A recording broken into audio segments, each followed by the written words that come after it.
Right, I have a 2007 PT Cruiser here, and I'm going to be replacing the alternator on it. Now, I've done another video, and I've got a lot of feedback on it. Some people like it, some people don't. But the method I use there is a little bit different from what we're going to be doing here, and I'll leave a link to my other video. But anyways, we're going to have to remove quite a bit of stuff over here on this passenger side to do this, and this here is a project car, and I'm just going to remove this and we're going to put it back just for demonstration purposes. But we're going to go ahead and get started. We're going to get a jack and a jack stand under this passenger side over here and get it lifted up, and then we'll move on. Okay, so I like to get my jack up under this part here, and I've just got a jack stand back here. We'll just leave the jack in place. We don't need to remove it. And we've chalked our rear wheels. And now we're going to go ahead and get us a socket on here.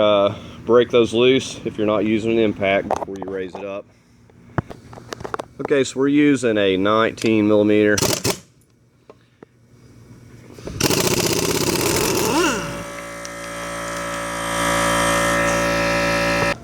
Okay, so we got our wheel off there.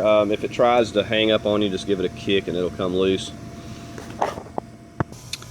Okay, so the first thing we're going to need to do, we're going to focus on this here. We're going to get this cotter pin out, and we're going to work on getting everything we need to remove to get this CV axle out. Okay, and with this out, we can go ahead and just remove this here. It may try to stick on you a little bit, but it should just wiggle right off of there. There'll be a spring behind that. Just keep up with all your parts. And now again, if you're not using the impact, you'll have to put your tire back on and use the axle socket to break this loose. Okay, so we are using a 32 millimeter to break this loose, and usually doesn't take a whole lot. And there is that part, and there'll be a little washer behind it there. You can get that. Kind of tricky to grab. Put that in there, just remember where everything goes. Alright, now we're going to go ahead and focus our attention on our caliper over here, getting it out of our way a little bit. What we have is some bolts coming through the back side here, and we're just going to take and remove this whole entire thing at the moment. Good time to check your brakes. As you can see, the previous owner, like, these are just completely gone. There's like no brakes there at all. Definitely need to check those while you're in here. So we're going to get a socket on here. We'll probably go ahead and turn our wheel to make it a little easier to get to these, and we'll get us some wire, and we'll take and wire this up here on this spring out of the way for right now. Okay, so we got a little piece of wire up there ready to go on that spring. Said here is an 18 right here that we're going to take loose, and there's one right here on the bottom, and we're just going to get back here with our impact and get these loose here, and then we'll just get on that top one that's right there, and then we'll lift it up there and wire it up out of the way. You may have to wiggle this a little bit. If it wants to be stubborn, you can take a little screwdriver, flatten here, and kind of give it a little pry or tug, and it'll come right loose. Okay, so we got it up out of the way here, and just while I've got it turned this way, we're going to focus on getting our bolts here, and I'm going to have to turn the wheel back the other way here. Okay, so we have a 21 we're using on this, so we got here and here. We're going to use a 21 millimeter. I'm using a 13/16, the only thing I had to fit this side just a wrench, just something to hold it. I could use a socket, but I just need a wrench to hold it still as a precaution. Now normally these will have splines on the bolt, and that's why we're going to remove it from the nut side, so we're not stripping our splines or tearing anything up. So we're going to remove the nut from this side, and then we'll get this nut off, and then we'll take and tap our bolts, or actually we'll loosen the nuts up and then we'll tap them a little bit. Rubber mallet or a hammer. Okay, so just run your nuts back flush with the head of the bolt like that, so you're not running your threads, and just give them a tap until they knock out. Sometimes they can be stubborn. You don't want to damage your bolt, but and you can see the splines on that bolt head there, so if you try to break it loose with your impact or whatever from that side, then if you don't tear up your bolt, you're going to have a hard time. It may not even turn it. But anyways, that's the idea, just to knock it out so you're not damaging your threads like that. And we're just gonna, and we'll wiggle it. We can wiggle this thing, it's got a little tension on it, and we can get that bolt the rest of the way out. We're gonna get this bottom one knocked through here. Okay, I straightened the wheel back up. It was putting an unnecessary amount of tension on these, but I can push this now and get these bolts out. Okay, and if you still have trouble wiggling them out, just take you a smaller screwdriver and just knock it through from that side. So there, those are. So they got the little splines. That's just so you don't, when you're tightening it, that's the idea, is for it to hold itself in place. However, I don't like to rely on those because sometimes they will slip. So anyways, we got this loose to where we can wiggle this out of here now. Now we also have to be careful. You can't just go to pulling on this CV axle a lot. You'll pop it out of its sockets, and you'll be having to do some work to that. So it's loose. I'm going to go ahead and take my rubber mallet, and we're going to hit this. We'll go ahead and put a little bit of spray lubricant in there. Now hopefully yours said, if you're you know, you have a lot of rust, if you're in an area where you have a lot of rust, you may have trouble with this.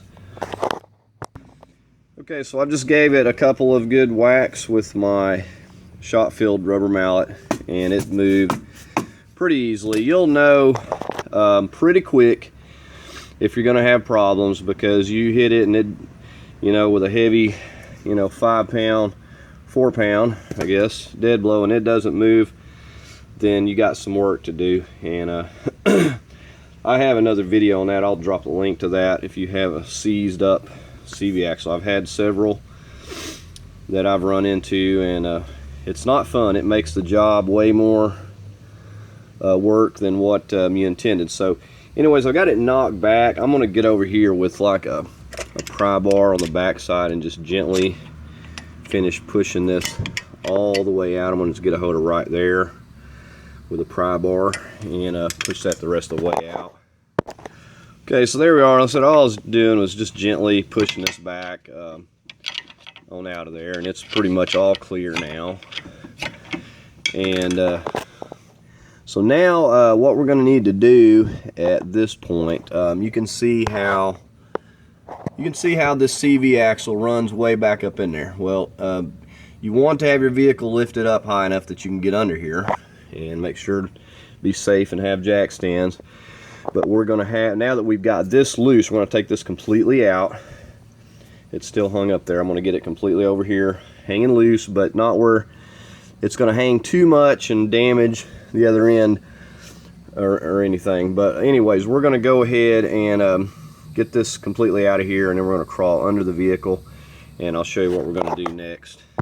It's not a bad idea to put your axle nut on there so you're not dinging up the end of your threads and stuff. Just gives it a little more protection. You can see we got this completely out, and I'm just getting ready to go underneath the car. We're going to come right back here in the center and get under here Now we're also going, you can see where it attaches right there. These don't take a whole lot to get out of here. Usually I can get it with just a pry bar like this, and you'll just get right back behind here and give it a little tug. Now we're not going to pop this loose just yet. I got to get a drain pan because we're going to lose a little bit of transmission fluid here, so we're going to go ahead and get that handy. Okay, so here we got us a pan. You know, get you a pretty good sized pan. Sometimes this stuff likes to go everywhere. And saying that your level is even right on your transmission fluid, you want to check that beforehand probably, but if it is correct, you just, you know, can measure whatever comes out and put it back. Probably the easiest way to do it. But anyways, you just get right in here with your pry bar and just give it some good tugs, and there it goes. And I've got a short and a long crowbar if they want to get too difficult. And see, there comes the fluid. So unfortunately you are going to lose a little bit of fluid here. Now we are going to get to the alternator eventually. You're probably wondering at what point, but we are getting there. We just have to get this out of the way in order to do it. Like I said, I've made another video doing it a little bit differently, but you know, I'll leave it up to the viewers to determine which way that you like the best. Like I said, I will leave a link. Like I said, it's ready to pretty much fall out, so I'm just going to let that drain pan, we'll leave it right there. I'm going to get out here on the outside and just get a couple hands on this, and we'll just pull this whole entire thing. So we'll just come right through here. We've got room, and we'll just pull it right out through here, and then we'll set it aside. And you know, don't ding up this end, and be careful and not damage your CV axle seal. Okay, and here is the CV axle pulled out. It's very easy to pull it out once you get that popped loose there. And here's the end. You can see the little C clip that goes on this end, and so what we're going to do now, we're going to come over here with that out, and you can see right down here on the bottom of the alternator we've got a 15mm. I've just got an assortment of extensions here, and I just come right in through here, and we're going to get a hold of that and just get that out of there. Now there is a clip on the back, and that's okay, but there's a clip you can see right there on the back.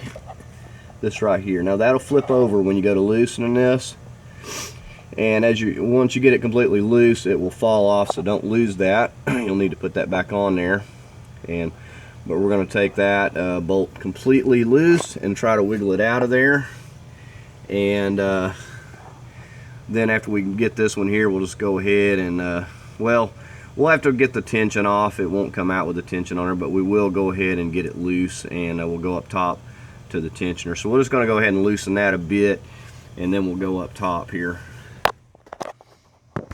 Okay, so we're up top. We've got a 15 ratchet wrench, got a 13. The 15 is going to get the nut that's on top of the alternator there, and it's kind of difficult to see down in here. But if you look right on the top, you can see, get that out of the way, you can see it right there, right in there. Well, if I can get it zoomed right. But anyways, it's kind of tricky. Right there, that's a 15mm, and we're going to have to take that completely off, or at least loose. But I'm just going to go ahead and take it completely off, and we'll go ahead and start loosening that tensioner. You just loosen the tensioner counterclockwise, just like you do any other nutter bolt. So I'm going to take the big 15 off first, and then I'm going to get to work on that tensioner. There's that 15. I just took that completely off, and we're just fixing to get on the tensioner now. And like I said, we're just going to turn it counterclockwise, and we're going to also simultaneously reach under here. It's going to take a little bit, and then we'll get it loosened up. Another thing, I'm jumping ahead of myself, because this serpentine is on here. It's going to get in the way, so we need to remove that too. We need to get a 15 millimeter wrench right here, push it back towards the back of the car, and slip this belt off. So we need to go ahead and do that. See, just a regular 15 millimeter wrench there, and then just pop that off. So now we'll be able to get under here as we're loosening that tensioner. Once we get it enough just to slip it off, that's all we need. Okay, so we got that loosened up. We'll just give it a little bit of a tug, and it's going to just come right off. So there we have that. You know, if you're changing out your alternator, a good time to look at all your belts too. And you know, if you need to, there's nothing to go ahead and pop you a belt on there. So we can go ahead, now that we've got that top nut, the tensioner loose, we'll go ahead and take this bottom bolt here just completely out. Like I said, that little thing in the back is going to fall, so don't lose it. Okay, and there's that bolt, and here's this piece. Like I said, it just goes on there just like that. When you put it back, it's just to keep you from having to hold a wrench and a nut on the back side. It just the tab catches and locks it into place while you tighten the bolt. So we've got all the bolts loose, and now we're going to go back up top here. And before you start this, make absolutely sure to disconnect your negative cable. I didn't mention that earlier. Now I've come up here, and the only other thing I have done is slipped it off of that. I've reached down there and just slipped it off of that bolt, that tensioner. You can see there, so it's not attached to anything. And now we're going to go back underneath the car. We've got a 10 millimeter, and we've got a connector we've got to get off of there. But we're going to be working from underneath. Once you slip it, you just reach down there and slip it right off that bolt. It's got plenty of room.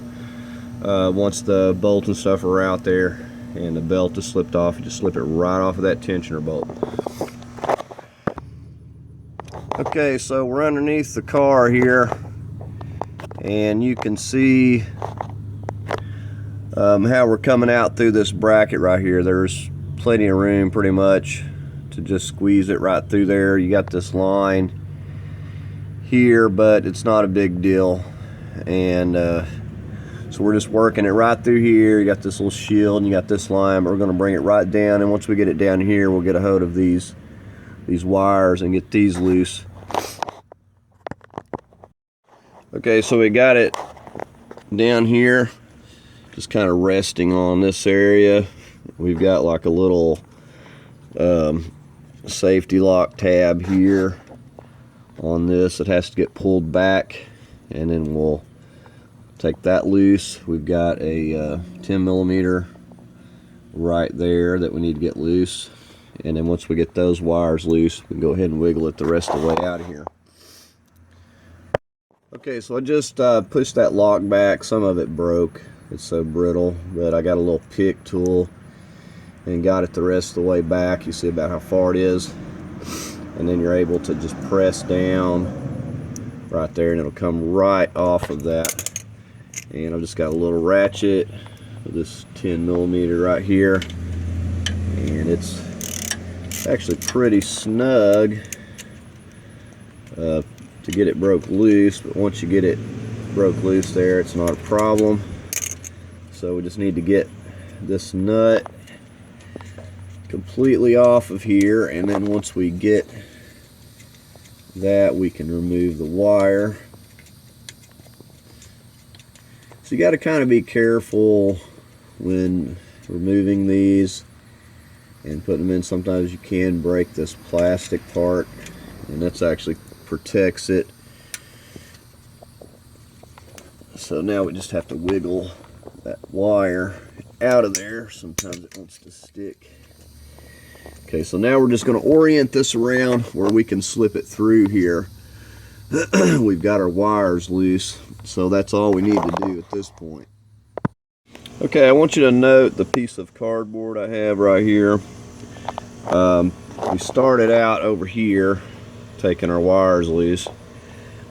Still not enough room to wiggle it through here, so we have to come over here past the oil filter to right in this area right here.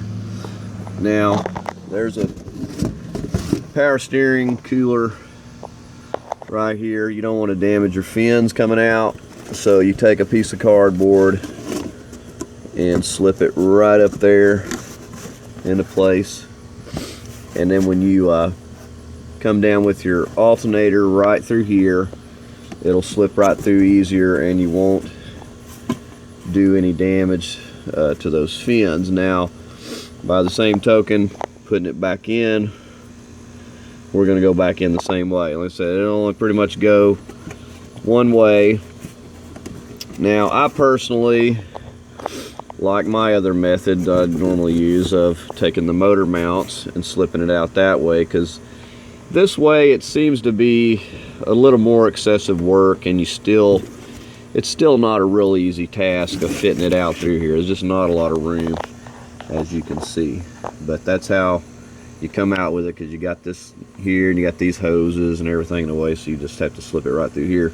It'll squeeze right through. So we're fixing to go back up, and we're just going to do the reverse process, and we're going to get it back over here and reconnect our wires and everything. Okay, and just to show you, we got the cardboard in there, and I'm just pushing it back up just like that, and it's back up in there now. We just have to get it slipped back over to this other side over here. Definitely get some gloves and watch your hands when coming here. You can really pinch your fingers in a hurry. And if I could make a recommendation before you start this, if you got a pressure washer or something to clean it off, definitely if you can find a way to clean it, because it is really dirty and nasty under here. So anyways, we're going to go ahead and get the wires reconnected now. Okay, so I've just hooked up the wires here and just kind of got it in a position here to make it easier to hook them up, and I'm just getting ready to wiggle it back up in here. We're going to get it on the little ledge right there, and then we'll slip it up onto its bolt up there, and then we'll get that nut started a little bit, that 15 millimeter up top to kind of hold it into place. But we're ready to go back up in here with the alternator now. Okay, now once you get it wiggled up and onto that bolt there, I've just loosely started that nut there. You're pretty much home free. Like I said, I've just kind of got it loosely setting there for now, and we're going to hop underneath there. So there is the one. I just slipped that bolt right back through the alternator. It's very easy. Now we're going to go underneath with our other bolt, and we're going to slip it back into place. We may have to wiggle it around a little bit. Looks like we moved down here, but that's not a big deal. We'll just push that over. It's loose up top, so just remember, slide this through. This goes on just like that onto there so it can catch. So just get that started as soon as you get this bolt through, and so we'll just push this into place here, line it back up. So once you get it up on that your bolt up there, you're pretty much home free. You may have to wiggle this slightly to get it to line up, but it shouldn't take a whole lot here to get it in a position. Okay, and you can see I put the little piece on the back there so it's going to catch, and I've just kind of loosely sort of finger tighten these for now.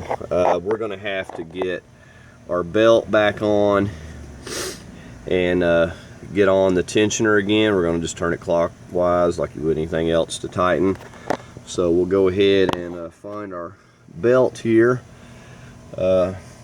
wherever it got off to. So we'll take our belt and we'll feed this up on to the alternator here first. Like I said, this has to go on before your serpentine, and we should be able to slip this right back on because we already got the tension loosened. So unless we've got it in a bind or something, it should go back into place here. However, it's not wanting to. Okay, it wasn't on there. It wasn't on the alternator. Always make sure to check and make sure your belts are on properly. Okay, so now we're just going to take our 13 and go back up top and get on that tensioner and start tightening that. Okay, and I usually just like to go by feel on this to feel the tension. If I can't twist it very easily, I can tell this is still too loose. Said you don't want to get it loose. You'll have to go back in and tighten it some more because it'll start squealing on you right away. You can see my ratchet wrench where I'm located down there, and we're just tightening it up. If you don't have any ratchet wrenches, definitely get you a set of these. They pay for themselves in no time. Okay, just a couple things on this tension of this belt. Like I said, I've got it pretty snug now where I can't just bend it all the way around. I know that it's tight. It's going to be good.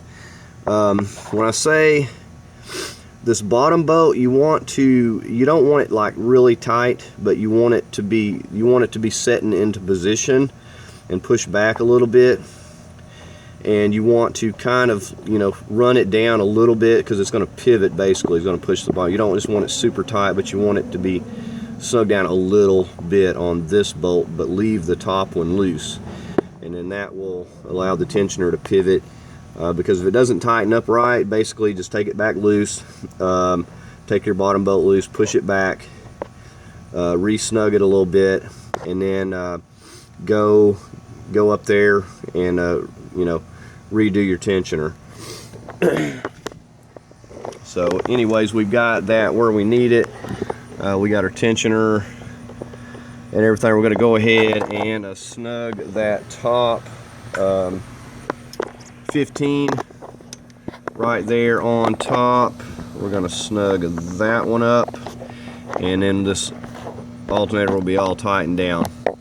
And like I said, just make sure to go ahead and finish tightening your lower one if you hadn't done that. Okay, so now we just took in our 15 and we've just popped our lower belt on. Don't take it completely off. Leave it on the power steering pump. It's the hardest to get on that part. Just slip it around this, the tensioner, and this last. Once you pull this, if you pull it this way, release that tension. Just a 15mm wrench will get it done. Okay, now we're just getting ready to slide our CV back in, and we're going to get up under the car and line it up. Make absolutely sure the end of that is clean before you slip it back into the transmission. It's not a bad idea to change your CV axle seal, the output shaft seal, but as long as you don't damage it, if it looks okay, you can go with it. But anyways, we're going to go ahead and get under the car. We'll slip it in. We're just leaving this on there, protect the threads momentarily, and we'll get that slip back in. We'll get out here with our rubber mallet and we'll hit the end of this and we'll knock it back into place, and we'll crawl under and check the gap and make sure it looks like it's seated properly. Okay, like I said, every CV axle is different, but just to show you what it should look like here, I was actually able to just push this right in by hand, probably because the C-clip is not as strong anymore. So you should see something that looks about like that. If you're not sure, get out there and tap it a few more taps and just make sure, but it's seated up in there. It should look something like that. And so we're just going to get out here and slip it back in to our knuckle at this point. Okay, after making sure that was seated in there. We've hit this with some white lithium grease. It works really well and prevents future problems from seizing up in here.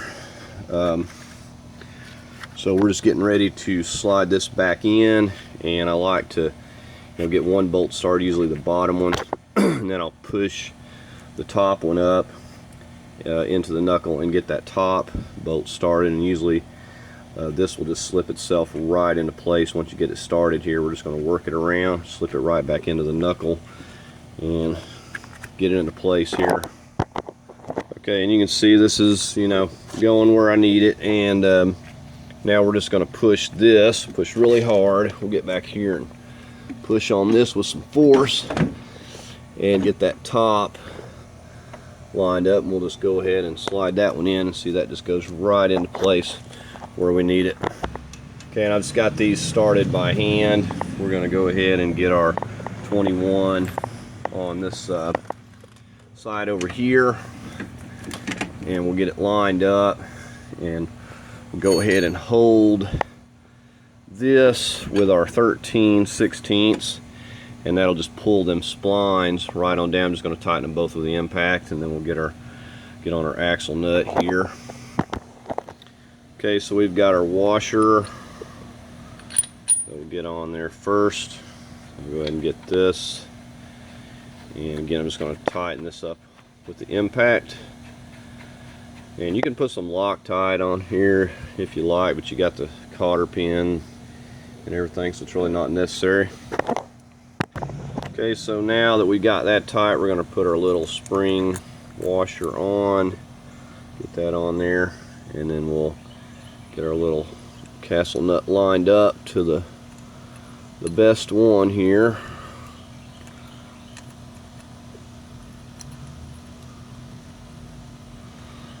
So we'll go with that, and we're just going to slip this through now. Okay, so just bend your cotter pin over real good, and we're going to go ahead now and work on getting our brake caliper back down here. We got a couple bolts that we took out in the back side there. Okay, so we got the 18s in the back snugged down for the caliper. Now we're ready to go ahead and just get our wheel back on at this point. Okay, so I've just got the battery reconnected here. I'm just fixing to slip the box back on, and we'll just, all we like now is just testing everything out. Just going to show you this is the amount of fluid that actually came out. Pretty close, I'd say, with the residual in the container, pretty close to being about 20 ounces there. And there we go. So that's what came out, and yours may be a little bit different. So it's not even a quart. So we're just put back in the same amount, and other than that we'll be good to go. And I've got some ATF 4 right here, and I've probably got just about what I need there. It looks like. So once we get that back in there, it'll be good to go. So anyways, like I said, that's going to conclude the video. Hopefully it's been helpful. If it was, give it a like. Also check out my other video and see what you think about that, and decide which one you think is easier. But anyways, I always invite you to subscribe, and I thank you for watching.